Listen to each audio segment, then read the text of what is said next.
Assalamualaikum warahmatullahi wabarakatuh. Waalaikumsalam warahmatullahi wabarakatuh. Alhamdulillahilladzi al-muqtatihi ala jami'il fi'li min amri wa nahyi. Wassalatu wassalamu ala rasulillah sayyidina maulana Muhammadin sayyidina maulana Muhammadin ibni Abdillah wa alihi wa ashabihi wa man tabi'ahu wa walah, la hawla wa la quwwata illa billah.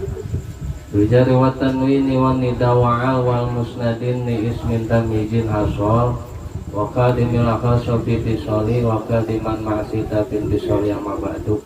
Adrotil mukaromin, para jamaah, para orang tua, para hujat, bapak ibu, remaja-remaji, majlis kok bisa tahadus binikmah, wabil khusus guru kita bersama pimpinan majlis kok bisa Akhil Mahbub Al-Mukarram Al-Muhtaram Bapak Ustadz Alfian SPDI, kemudian juga para asatid yang lainnya, para ketua pembina majlis kok bisa semuanya. Mudah-mudahan kita yang hadir malam hari ini senantiasa Allah berikan sehat panjang umur, Allah berikan keberkahan dalam kehidupan kita sehari-hari. Amin ya robbal alamin. Para jamaah rahimakumullah, tadi sudah disampaikan oleh guru kita. Jadi malam hari ini pembukaan taklim majlis kok bisa. Ya, ini tahadus binikmah, saya selama beberapa pertemuan memang jarang hadir di majlis kok bisa, dan alhamdulillah malam hari ini bisa hadir. Ya, ini satu keberuntungan yang sangat besar buat kita. Ya, kenapa? Karena yang pertama, ini guru kita Bapak Ustadz Alfian sekarang udah mulai sibukkan beliau, tapi masih meluangkan waktu buat kita. Luar biasa. Ya, beliau kemarin kan di Indus TV tahadus binikmah, masya Allah. Ya, saya juga dulu pernah dapat penawaran di Antv. Ya, itu program bulan Ramadan, cuman tayangnya jam 2 pagi. Akhirnya saya tolak, saya nggak mau. Jam 2 sampai yang mau nonton, nggak ada yang nonton. Tapi tahadus binikmah meskipun seperti itu, ya saya termasuk ya yang diajak sama beliau dakwah di TV, yaitu di Majlas TV. Ya, di Majlas TV lah bareng sama beliau. Cuman belum syuting sampai sekarang. Ya Allah. Nah, ini satu keberuntungan buat kita. Di tengah-tengah kesibukan beliau, ya masih kumpul sama kita. Ini tahadus binikmah. Ya, karena sekarang itu nyari ilmu itu yang ada gurunya itu susah. Ya. Kenapa Al-Imam Ali radhiyallahu anhu, ya, beliau mengatakan salah satu syarat menuntut ilmu itu ustadzin, mesti ada gurunya. Ya, karena semua keberkahan itu timbul dari guru, gitu. Bukan timbul dari sesuatu yang mati. Ini kayak model ente nih, kayak model kita lah. Ya. Kita belajar bismillah itu umpama di Google, ya kan? Atau belajar sholawatan segala macam di YouTube, gitu. Dan segala macam lah. Itu bismillahnya sama bismillah yang diajarin guru kita, gitu. Tapi apa yang beda? Yang beda ya keberkahannya, gitu. Ini ente nih sampean punya duit 20.000, ya. Yang 20.000 hasil boleh kerja halal, yang 20.000 itu boleh kita nyolong. Sama enggak duitnya? Sama 20.000. Bedanya apa? Bedanya keberkahannya. Begitulah ilmu. Nah, makanya beruntunglah kita. Di sini guru kita masih ngeluangin waktu buat kita. Satu huruf saja yang kita dapatkan dari guru kita, kemudian kita amalkan, insya Allah itu akan menimbulkan keberkahan di dalam diri kita, keberkahan di dalam keseharian kita. Allah jamin kehidupan kita baik alam dunia maupun alam akhirat. Amin ya robbal alamin. Nah, ini pembukaan nih malam ini. Artinya malam yang akan datang, ya Rebo yang akan datang dan seterusnya. Nah, kita harus istiqomah di dalam majlis. Karena keberkahan itu akan berkurang di mana kita itu sudah mulai tidak istiqomah. Duduk di majelis taklim gitu. Nggak usah ngelihat si anu nggak ngaji. Kita ini sekarang ngaji tinggal dikit doang jamaahnya. Ini segini banyak yang ngaji loh. Ya, bayangin Nabi Musa, kemudian Nabi Daud, itu nabi-nabi terdahulu. Emang jamaahnya banyak? Dikit. Ya, Nabi Isa jamaahnya cuma 10 orang, Hawariyun. Bayangin, cuma dikit. Ya, bahkan Nabi Yunus alaihissalam itu frustasi. Bikin majelis taklim kagak ada jamaahnya. Ya, akhirnya frustasi, nyemplung ke laut, ditelan apa megang hiu. Terus saking puyengnya, ini bikin majelis ya Allah udah puluhan tahun, jamaah atuk juga kagak ada acan-acan. Akhirnya frustasi Nabi Yunus. Ya, kemudian nyemplung ke laut. Dan di dalam perutnya ikan nun itu, ya konon katanya ikan hiu. Kalau dalam Al-Quran itu namanya ikan nun. Ya, kemudian Nabi Yunus itu bertobat dan membaca bacaan taubatnya yang kemudian dicatat di dalam Al-Quran, yang kita sering dengar bacaannya, la ilaha illa anta subhanaka inni kuntu minal dzalimin. Ya, makanya kita kalau lagi frustasi, kemudian lagi puyeng, ya kan, sama masalah-masalah apapun, baca itu tuh. Ya, lagi galau kalau bahasa kitanya, banyakin baca la ilaha illa anta subhanaka inni kuntu minal dzalimin. Itu doanya Nabi Yunus. Ya. Nah makanya kalau ngaji itu udah nggak usah mikirin yang lain. Nah, nggak usah mikirin temen kita si A, si B, si C. Emang udah tahu jadwalnya itu malam Rebo, ngonclong aja udah, berangkat aja udah, duduk aja udah. Mau paham mau nggak paham, ya duduknya di majelis taklim itu sudah menjadi itu sudah mendapatkan banyak pahala dan cucuran rahmat dari Allah Subhanahu wa Ta'ala. Ya. Meskipun sekalipun umpama kita ngaji ini kan ada yang diarah umpama, ya enak kumpul malam Rebo, ya enak ada kopi gratisnya umpama, ada makanannya seumpama, itu yang begitu aja dapat pahala. Yang tidur di majelis saja dapat pahala tetap.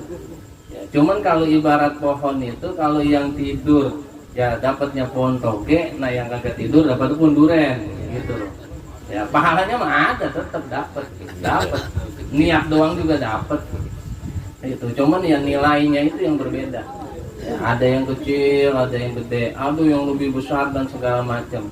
Nah makanya begitu malam Rebo kemudian guru kita menyampaikan ilmu-ilmunya tuh kalau bisa diserap, ya kita serap, kita amalkan buat kehidupan sehari-hari. Apalagi guru kita buka tentang fikih. Ini fikih penting loh. Nih, ini kadang kita kan praktek keseharian kita ini banyak yang gak sesuai sama ilmu fikih.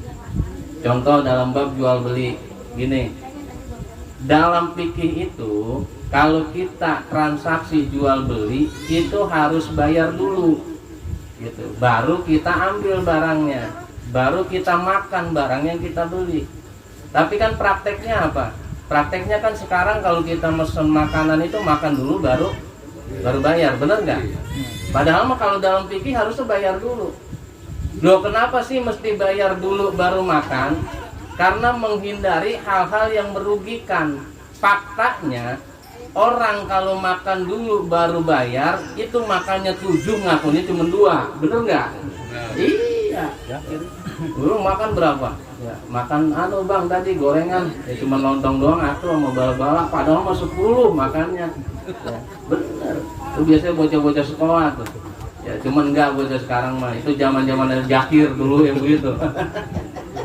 Emang begitu. Jangan doang ngadi, bang Jakir segala macam. Makanya prakteknya dalam fikih begitu, bayar dulu kita baru makan gitu. Tapi kalau memang udah saling percaya ya nggak masalah. Ya biasanya kan kita mesen bakso kan makan dulu baksonya, ya kan baru kemudian bayar. Ya cuman kan kerugiannya banyak. Ya satu kerugiannya ya kita nanti ditembak harga, ya kan. Begitu selesai makan bakso, ditanya berapa duit bang? 500.000, buset, bakso semangkok 500.000, ya kan. Ya coba kalau kita bayar dulu baru kemudian kita makan, enak gitu. Dan itu hukum fikih. Makanya guru kita itu buka fikih buat keseharian kita. Praktek secara keseharian itu banyak yang tidak sesuai dengan hukum-hukum fikih. Orang itu kan kadang-kadang wah terlalu sombong, gua yang ngajinya cuma ngaji syariat. Syariat aja belum bener. Ya mau ngapain ngaji sono-sono, ngaji hakikat segala macam. Syariatnya dulu benerin. Ya, Nabi kita Muhammad Shallallahu Alaihi Wasallam itu kesehariannya bersyariat. Nabi sholat, kemudian Nabi juga dagang, Nabi puasa, segala macam, belajar hukum fikih namanya. Gitu. Ini guru kita buka tiap malam Rebo, buka tentang hukum fikih, tentang keseharian kita. Itu prakteknya nanti di lapangan. Yang dipraktekkan adalah hukum-hukum fikih intisari dari hadis dan dari Al-Qur'anul Karim yang diwahyukan kepada Nabi kita Muhammad SAW. Nah kemudian nanti malam Rebo yang selanjutnya, bagaimana sih supaya kita bisa istiqomah di dalam satu majlis? Satu, yang pertama, timbulkan rasa mahabbah kita, timbulkan rasa cinta kita. Orang kalau udah cinta, ya, kapanpun dalam keadaan apapun pasti nyampe. Contoh kita kan kalau demen sama orang umpama, ya demen sama perempuan yang laki nih, demen sama perempuan.